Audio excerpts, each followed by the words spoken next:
할렐루야. 오늘도 미쁘신 주님의 은혜와 평강이 사랑하는 이글스피드 가족들의 삶과 함께 하시기를 소망합니다. 2024년 12월 20일 금요일 아침입니다. 오늘 이 아침 우리가 함께 나눌 하나님 말씀은 시편 109편 1절에서 15절까지의 말씀입니다. 내가 찬양하는 하나님이여 잠잠하지 마옵소서. 그들이 악한 입과 거짓된 입을 열어 나를 치며 속이는 혀로 내게 말하며 또 미워하는 말로 나를 두르고 까닭없이 나를 공격하였음이니이다. 나는 사랑하나 그들은 도리어 나를 대적하니 나는 기도할 뿐이라. 그들이 악으로 나의 선을 갚으며 미워함으로 나의 사랑을 갚아싸우니 악인이 그를 다스리게 하시며 사탄이 그의 오른쪽에 서게 하소서.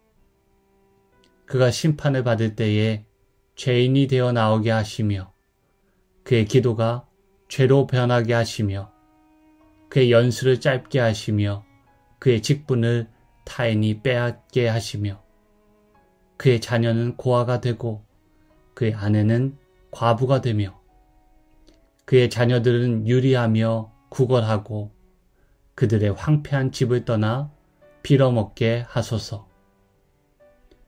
고리대금하는 자가 그의 소유를 다 빼앗게 하시며 그가 수고한 것을 낯선 사람이 탈취하게 하시며 그에게 인애를 베풀 자가 없게 하시며 그의 고아에게 은혜를 베풀 자도 없게 하시며 그의 자손이 끊어지게 하시며 후대에 그들의 이름이 지워지게 하소서.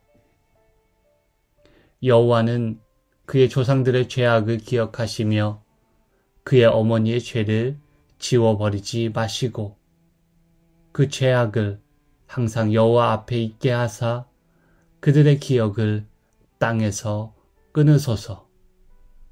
아멘. 다윗의 시라는 표제를 달고 있는 시편 109편은 시편에 등장하는 여러 장르 중 탄원시에 해당합니다. 우리는 다윗으로 알려진 시편의 저자가 어떠한 상황에 현재 놓여 있고 무엇으로 인해 하나님께 이처럼 가감없이 자신의 마음을 토설하게 되었는지는 정확하게 알 수 없습니다. 본문의 내용으로 밀어볼 때 지금 시인은 그의 대적들에게 근거 없는 거짓 증언으로 고발당한 채 마음이 매우 무겁고 할 수 있는 일이란 기도를 드리는 것밖에 남아있지 않은 그런 절박한 상황에 놓인 것으로 추측해 볼 수 있습니다. 자신을 대적하는 무리들을 향해 폭력적인 언어와 저주 섞인 거친 기도의 언어를 사용하는 시인은 점잖은 기도에 익숙한 우리를 분명 당혹스럽게 만듭니다. 하나님께 자신을 비방하고 적대하는 자들에게 강력한 힘을 행사해 주기를 요구하는 모습은 마치 어린아이가 부모에게 친구의 잘못을 말하여 처벌해 줄 것을 애청하는 순수하고 솔직한 모습으로 우리에게 다가오기도 합니다. 이런 면에서 한 구약학자는 시편 109편을 시편 중 가장 순수한 저주의 시라고 이름하기도 하였습니다. 탄원시는 말씀드린 대로 솔직한 기도입니다. 마음속을 하나님께 훤히 내비치는 기도라고 할 수 있습니다. 하나님은 우리의 마음을 보시는 분이십니다. 하나님 앞에 우리의 마음을 숨길 수도 없고 숨겨서도 안 될 것입니다. 하나님은 극한 상황에 내몰린 시인의 절망과 좌절, 실망과 분노를 알고 계십니다. 그 하나님 앞에 시인은 자신의 마음을 오롯이 가지고 나와 하나님 앞에 자신의 마음을 고백하고 있습니다. 4절을 보시면 시인은 이렇게 고백합니다. 나는 기도할 뿐이라. 시인은 마음의 거친 감정과 복수의 갈망을 억압하거나 또는 은닉하지 않고 그가 신뢰하는 하나님 앞에, 자신의 기도를 들으시는 하나님 앞에 자신의 마음을 기도로 토설해냅니다. 구약에서 기도로 잘 알려진 한나는 오랫동안 아이를 갖지 못해 큰 슬픔과 절망 가운데 지냈습니다. 특히 남편 엘가나의 또 다른 아내인 브닌나는 이런 한나를 괴롭히고 그녀를 심히 격분하게 하였습니다. 그때 한나는 그 마음의 괴로움을 성전으로 가지고 나가 하나님께 기도하며 통곡하였습니다. 그녀의 절망과 간절함을 숨기지 않고 하나님 앞에서 온전히 자신의 원통함을 토로하고 그녀의 우환을 하나님 앞에 진술하였습니다. 탄원 씨는 이처럼 솔직한 기도이며 동시에 공의를 구하는 기도입니다. 오늘 시편 기자는 악을 행하는 사람에게는 하나님의 정의로운 보응이 있어야 함을 호소하고 있습니다. 시편 기자를 대적한 이들이 어떠한 불법을 행하였는지 오늘 본문이 아닌 내일 본문에 좀 더 구체적으로 소개되고 있습니다. 하지만 우리가 잊지 말아야 할 것은 시인의 기도는 단순히 복수의 요청을 넘어 하나님의 공의와 질서가 회복되기를 바라는 간절한 외침이기도 합니다.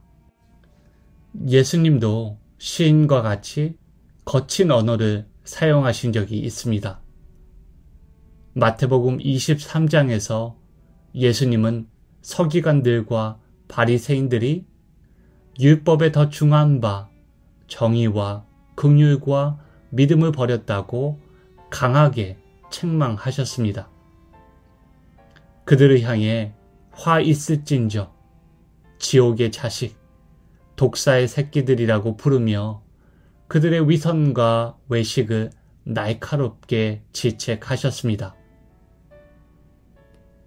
이 예수님의 분노는 단순한 분노가 아니라 그들이 하나님의 율법을 왜곡하고 백성들을 정의와 긍휼의 믿음에서 떠나게 미혹한 것이 얼마나 심각한 죄인지 알려주신 것입니다. 오늘 시편 기자도 불의한 자들의 죄를 묵과하지 않습니다.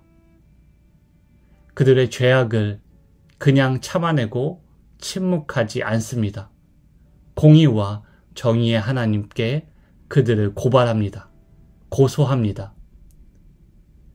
그의 기도가 가혹하게 들릴지 모르지만 시인은 예수님과 같이 하나님의 정의를 유린하는 것이 얼마나 큰 죄인지, 또 무죄한 자들의 고통이 얼마나 큰 것인지 생생하게 알려주고 있습니다.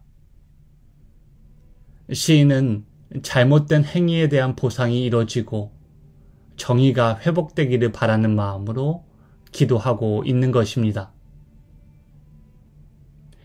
오늘 무죄한 시인이 죄가 없음에도 불구하고 억울하게 재판을 받게 된 것처럼 죄가 없으신 예수님이 인류의 죄를 대신 지시기 위해 십자가 죽음을 기다리고 계셨습니다.